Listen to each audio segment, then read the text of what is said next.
Hello guys, welcome back to my channel. কেমন আছো তোমরা সবাই? আশা করি সবাই ভালো আছো। আমিও ভালো আছি। চলে আসলাম আবার একটা নতুন ভিডিও নিয়ে। চলো তাহলে শুরু করা যাক। আমরা সবাই রেডি শেডি হয়ে গেছি। এখানে পাপাই আর সোনাইও রেডি। এই যে সোনাই, এই যে এই গাড়িটাতে আমরা সবাই মিলে যাবো, যেহেতু অনেকটা লোক আমাদের গাড়িতে আটবে না, তাই দিদি জাম্বু যায়নি বলে তাই দিদি জাম্বুকে আমরা টাটা করে বেরিয়ে যাচ্ছি। এখানে এই গাড়ি স্টার্ট দিয়ে দিয়েছে, বাড়ির সামনেই আমরা সবাই বেরিয়ে গেছি। বেরোতে বেরোতে দেখো কত দূর চলেও আসলাম, মানে কথা যেই কথা সেই কাজ। যাই হোক, এখান থেকে আমরা তেল পাম্প থেকে তেল ভরে নিয়ে তারপর এখান থেকে বেরোবো। তার আগে তো তোমাদের একটা কথা বলাই হয়নি, আমরা সবাই কোথায় যাচ্ছি। আমরা সবাই যাব দক্ষিণেশ্বর, যেহেতু আমার সোনা পাখির মানসিক ছিল, এই কারণে। যাই হোক, যেতে যেতে একটা ভালো জিনিস দেখছিলাম, মানে প্লেন যাচ্ছিল। আমার খুব ভালো লাগে প্লেন দেখতে। যাই হোক, দেখতে দেখতে আমরা এয়ারপোর্টের মানে পাশের রাস্তা দিয়েই সব যাচ্ছিলাম, তাই ওর পাপাই দেখাচ্ছিল ওই যে প্লেন। আমিও দেখতে পেয়েছি। সেদিন তো প্রচণ্ড গরম পড়েছিল, দেখো বাইরে এত রোদ, আর কিছু বলার নেই। এই ফ্লাইওভার দিয়ে যেতে ভীষণ ভালো লাগে। দেখো কত বড় বড় বিল্ডিং, সব কটটুক দেখা যায়। যাই হোক, কথা বলতে বলতে আমরা দক্ষিণেশ্বর মন্দিরে প্রায় ঢোকার মতন হয়ে গেছে। এই দেখো, বললাম না ঢোকার মতন হয়ে গেছে। এবার এই গেট দিয়ে আমরা ভেতরে একবারে, যেহেতু গাড়ি নিয়ে এসেছিলাম তাই আর ওপরের ওই ব্রিজটা দিয়ে আসিনি, আমরা ডাইরেক্ট গাড়ি মন্দিরের ওখানেই ঢুকিয়ে ফেলেছিলাম। এইদিকেও পার্কিং করার জায়গা আছে, এখানে ঢুকিয়েও আমরা বেরিয়ে এসেছি। আমরা আর একটা জায়গায় পার্কিং করেছি, একদম সেখান থেকে মন্দিরটা বেশি দূর না, ঢুকে যাই। এখান থেকে তোমাদের মন্দিরটা দেখিয়ে নিচ্ছি, তোমরা দর্শন করো, যেহেতু ভেতরে ফোন অ্যালাউ করবে না। গাড়িটা পার্ক করে সব স্নান করতে যাবো বলে নেমে যাচ্ছি। চাপা দিয়ে দেবো, চাপা দেবো। দিদিভাইয়ের সাথে দুষ্টুমি করতে খুব ভালো লাগে। আমরা যে দুই যা বুঝাকার বড় দায়ী হয়ে যাবে। যাই হোক, এই মানে যা পাথরগুলো এত গরম, তাই দেখো মেয়ে ওর পাপার জুতোর পরে দাঁড়িয়ে রয়েছে, তাই দাদাভাই কোলে নিল। চলে এসেছি দক্ষিণেশ্বর মন্দিরে পুজো দেবো বলে। আগে প্রথমে সব গঙ্গা ঘাটে যাবো, স্নান করা হয়ে গেলে তারপরে সব মন্দিরে ঢুকবো। যাই হোক, প্রথমে এই সাইডে যে গঙ্গাঘাটটা রয়েছে ওখানে গেছিলাম। ওখানে গিয়ে শুনি যে ওখানে মহিলাদের জামা কাপড় ছাড়ার কোনো রুম নেই, তাই আবার ঘুরে এসে এই সাইডে আসছিলাম। তাই দেখো বাবা ভীষণ রোদ, প্রচন্ড বাবা গরম যা লাগছে। এখানে জল দিল, পা পুড়ে গেল বাবা। মনে হয় ভেতরে ফোন অ্যালাউ করবে না, তাই বাইরের থেকেই দেখিয়ে দিচ্ছি তোমাদেরকে সব কিছু। এই দেখো চারিদিকটা প্রচণ্ড গরম, আর যা রোদ, পা রাখা যাচ্ছে না। গঙ্গার ঘাটে চলে এসেছি। যা রোদ, আর ভালো লাগছে না। এই যে গঙ্গার ঘাট, আর ওই যে ব্রিজ, সব গাড়ি যাচ্ছে। এই স্নান করলে একটু ঠান্ডা মানে ভালো লাগবে মনে হয় যত সম্ভব। যা গরম লাগছে।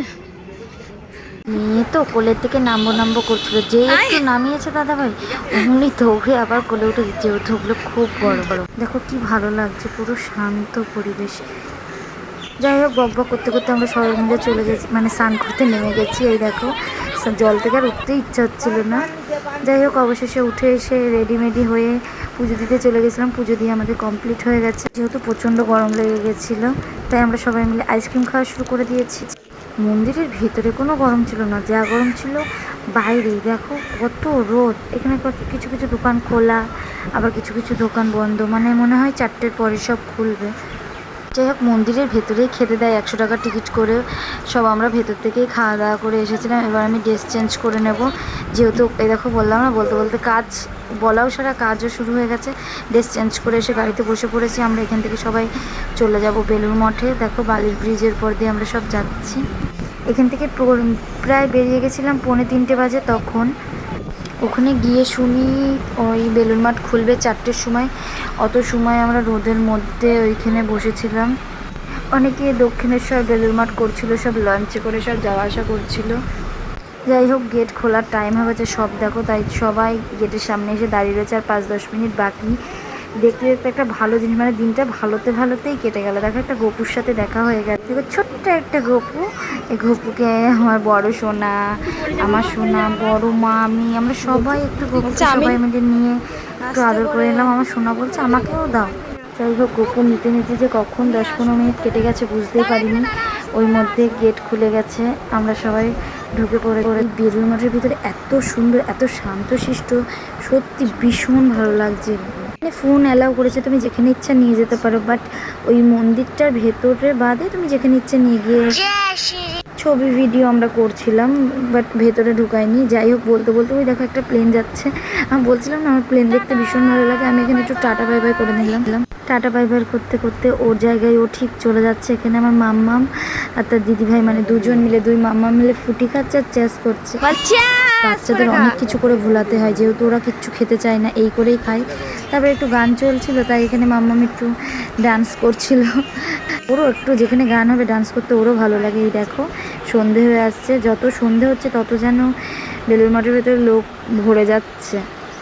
এখানে এত সুন্দর সুন্দর ফুল গাছ লাগানো আছে, চারিদিকটা এত ভালো লাগছে, এত শান্ত, মানে আর কিছু বলার নেই। বলছিলাম না ঢোকার আগেই ওখানে হলো আমার সোনা গোপাল নিয়েছিল, মানে ছোট্ট গোপাল নিয়ে বসেছিল, সেই গোপালটাকেও কোলে নিল। আর দেখো ভিড় দেখো, যেহেতু মার শরীর ভালো না, মাও গিয়েছিল, তাই সব এক জায়গায় হয়েই তাই যাচ্ছিলাম, মার জন্য সব অপেক্ষা করছিলাম।